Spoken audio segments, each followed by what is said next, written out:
सभी लोगों का स्वागत है @टारगेट क्लास 8 में। आपका आज प्लास्टिक चलेगा, लवक जिसको बोलते हैं। आ जाइए बोर्ड पे देखते हैं, प्लास्टिड कहिए या लवक कहिए, ठीक है। पौधों का ये भाग है, ठीक है। यह आपका केवल पादप कोशिकाओं में ही पाया जाता है। किस में पाया जाता है? पादप कोशिकाओं में, या और कहीं नहीं पाया जाता है। यह 3 प्रकार के होते हैं, ठीक है। कौन कौन? हरित लवक, अवर्णी लवक और वर्णी लवक। कौन कौन? हरित लवक, अवर्णी लवक और वर्णी लवक। हरित लवक का मतलब कि आपको जिसमें हरे रंग का दिखाई देता है, जिसमें हर एक पेड़ पौधे में हरा रंग का जो पेड़ पौधा का भाग होता है ना, उसको हरित लवक बोला जाता है। इसके अंदर हरे रंग का पदार्थ एक पाया जाता है, क्लोरोफिल, ठीक है। इसके अंदर एक हरा रंग का पदार्थ पाया जाता है, क्लोरोफिल, जिसके कारण यह क्लोरोफिल का काम क्या है कि प्रकाश संश्लेषण के माध्यम से पौधों का भोजन बनाना। क्लोरोफिल का काम क्या है? भोजन बनाना, मुख्य रूप से भोजन बनाना। यह भोजन बनाता है और बना के यह पेड़ पौधे के जड़ी उड़ी में डाल देता है, ठीक है। इसीलिए इसको पादप का रसोई घर कहा जाता है। जहाँ भोजन बनेगा उसको रसोई घर ही बोला जाता है। तो भोजन पेड़ पौधा का कहाँ बना? क्लोरोफिल में। क्लोरोफिल में भोजन कहाँ बना? क्लोरोफिल में। इसीलिए पादप का रसोई घर किसको बोलेंगे? क्लोरोफिल को बोलेंगे। पादप का रसोई घर किसे बोलेंगे? क्लोरोफिल को बोलेंगे। किसको बोलेंगे? या पर्णहरित को बोलेंगे। क्लोरोफिल कहिए या पर्णहरित बोलिए, ठीक है। हाँ, पर्णहरित में राइबोसोम नामक पदार्थ भी पाया जाता है। राइबोसोम भी इसमें पाया जाता है। क्लोरोप्लास्ट जिसको हरित लवक बोला जाता है, ठीक है। क्लोरोप्लास्ट जिसको हरित लवक, इसमें डीएनए और आरएनए दोनों उपस्थित होते हैं। इसमें डीएनए और आरएनए दोनों उपस्थित होते हैं। क्लोरोफिल जिसको बोलते हैं हम लोग पर्णहरित, पर्णहरित में एक तत्व पाया जाता है, मैग्नीशियम, ठीक है। पर्णहरित में कौन सा तत्व पाया जाता है? मैग्नीशियम। लेकिन हरित लवक या क्लोरोप्लास्ट, हरित लवक या क्लोरोप्लास्ट में मैग्नीज, लोहा और तांबा तत्व पाए जाते हैं। कन्फ्यूजन हो जाता है, ये सब ऑप्शन आपको मिलेगा कि पर्णहरित में कौन सा तत्व है। पर्णहरित में नहीं, पर्णहरित या क्लोरोफिल में मैग्नीशियम, मैग्नीज नहीं, Mg, मैग्नीशियम। पर्णहरित में कौन सा तत्व है? Mg। पर्णहरित में Mg, मैग्नीशियम। और वही हरित लवक कहे या क्लोरोप्लास्ट कहे, हरित लवक कहे या क्लोरोप्लास्ट कहे, तो इसमें मैग्नीज, लोहा और तांबा, मैग्नीज, लोहा और तांबा। क्लोरोफिल जो है थाइकोल नामक पदार्थ, थाइकोल में पाया जाता है, ठीक है। क्लोरोफिल जो ये थाइकोल एक जगह है उसका, उसमें ये क्लोरोफिल पाया जाता है। पहला हो गया आपका हरित लवक, हो गया ना, जिसको क्लोरोप्लास्ट बोला जाता है, हरित लवक हो गया। अब अवर्णिक लवक, यानी कि इसमें वर्णिक नहीं रहेगा, जिसको ल्यूकोप्लास्ट बोलते हैं, ठीक है। क्लोरोप्लास्ट हो गया हरित लवक और ल्यूकोप्लास्ट हो गया अवर्णित लवक। यह रंगहीन लवक होता है। रंगहीन का मतलब कि इसका कोनो रंग नहीं होता है, इसका कोनो रंग नहीं होता। अब आप खुदे बता सकते हैं कि पेड़ पौधा का कौन सा भाग रंगहीन होता है, जिसमें रंग नहीं होता है? जड़ी, ताना, है ना। ये सब में रंग होता है क्या? कोई रंग नहीं होता है। तो यह रंगहीन लवक पाया जाता है। यह सूर्य के प्रकाश से वंचित रह जाता है। इसका मतलब है कि इसमें सूरज का प्रकाश नहीं जा पाता है। इसीलिए यह कहाँ रहता है? भूमि के, जमीन के नीचे पाया जाता है। क्लियर? इसमें जो है वसा उसा संग्रहित हो जाता है, वसा उसा इसमें संग्रहित होता है, ठीक है।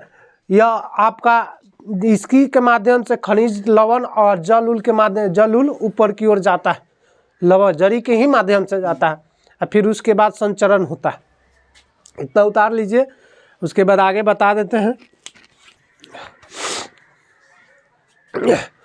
ल्यूकोप्लास्ट, अवर्णी लवक, क्या हुआ था कि यह रंगहीन लवक पाया जाता है, यानी कि रंग जिसमें नहीं होता, सूर्य के प्रकाश से वंचित हो जाता है। जैसे देखिए, जड़ में रंग नहीं होता है, भूमिगत तना में नहीं होता है। ये इसका काम क्या है जानिए रहे हैं कि जड़ का काम क्या है? भोजन पदार्थ को संग्रहण करना, इकट्ठा करना, है ना। यानी इसमें देखिए भोजन पदार्थ में क्या क्या आ जाएगा? स्टार्च आ जाएगा, वसा आ जाएगा, प्रोटीन आ जाएगा। ये सब का संग्रहण कौन करता है? डायरेक्ट क्वेश्चन पूछेगा कि पौधे में या पादप में स्टार्च या वसाव का संग्रहण कहाँ होता है? ऑप्शन आएगा, सुनिए, जड़, तना, पुष्प, इस तरह ऑप्शन है। क्या मारना है? जड़ मारना है, ठीक है।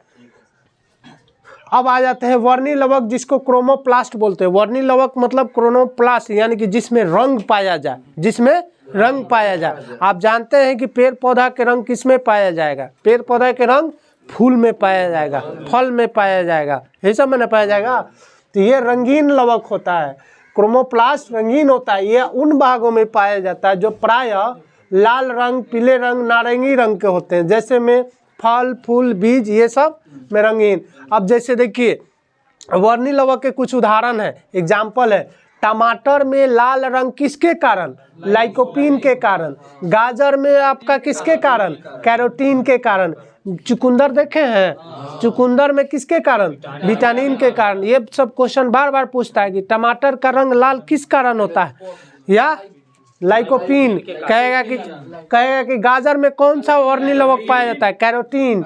चुकंदर में कौन सा वर्णी लवक? विटामिन। चुकंदर में विटामिन। याद हुआ? टमाटर में, गाजर में, चुकंदर में विटामिन। अब देखिए आपका परावैंगनिक किरण जो ऊपर से सूरज के प्रकाश से आता है, ठीक है, तो पेड़ पौधा तो आम आदमी से, हम लोगों से बहुत बहुत ऊंचा होता है। तो इसमें एक वनस्पति में एक बचाने वाला वर्णक पाया जाता है, फाइकोसाइनिन। क्या पाया जाता है? फाइकोसाइनिन। इसका काम क्या है कि जो आपका परावैंगनिक किरण आएगा उसको नेगलेक्ट कर देता है, न्यूट्रॉन कर देता है। आएगा ना तो इसमें रहेगा ना तो उधर से आएगा, ठीक है, आया, लेकिन पेड़ पौधा वाला मिल के उसको न्यूट्रल कर देगा, तो इससे प्रभाव कुछ पेड़ पौधा पर नहीं पड़ जाता है। तो ये क्वेश्चन क्या बनेगा? वनस्पति में पाए जाने वाला उस वर्णक का नाम बताए जो परावैंगनिक किरणों से रक्षा करता है, तो फाइकोसाइनिन। फाइको टमाटर में लाइकोपीन, टमाटर में, गाजर में, चुकंदर में। चलिए उतारिए जल्दी से तनी।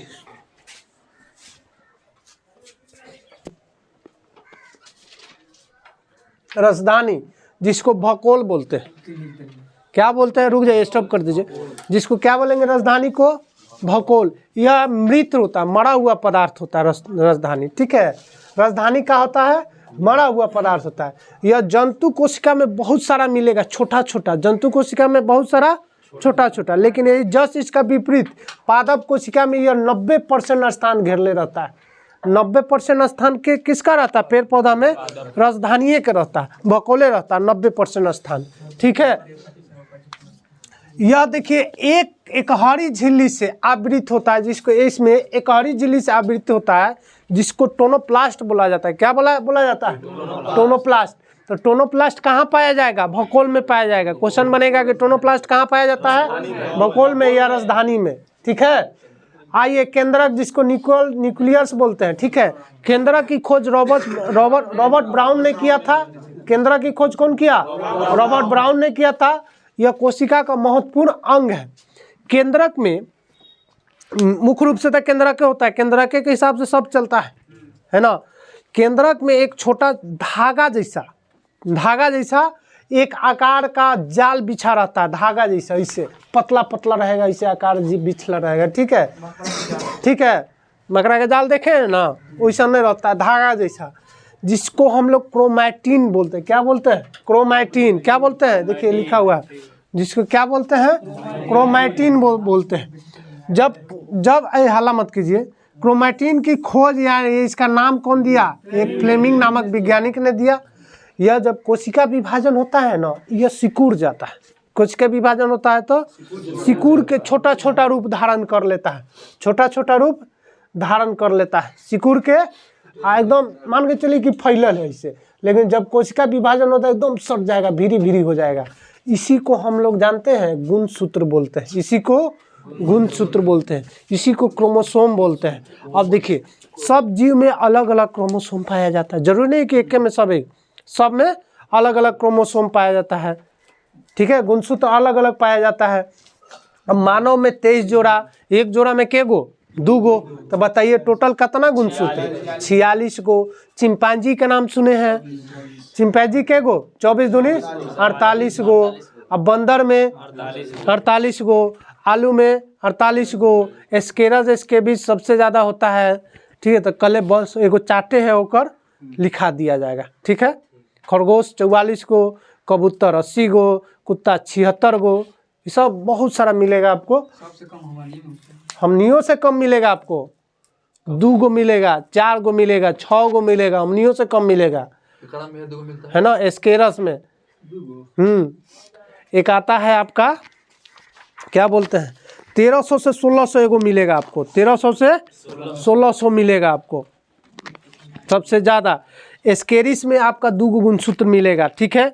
मच्छर में 6 गो, घरेलू मच्छी में 12 गो, घरेलू मक्खी में 12 गो।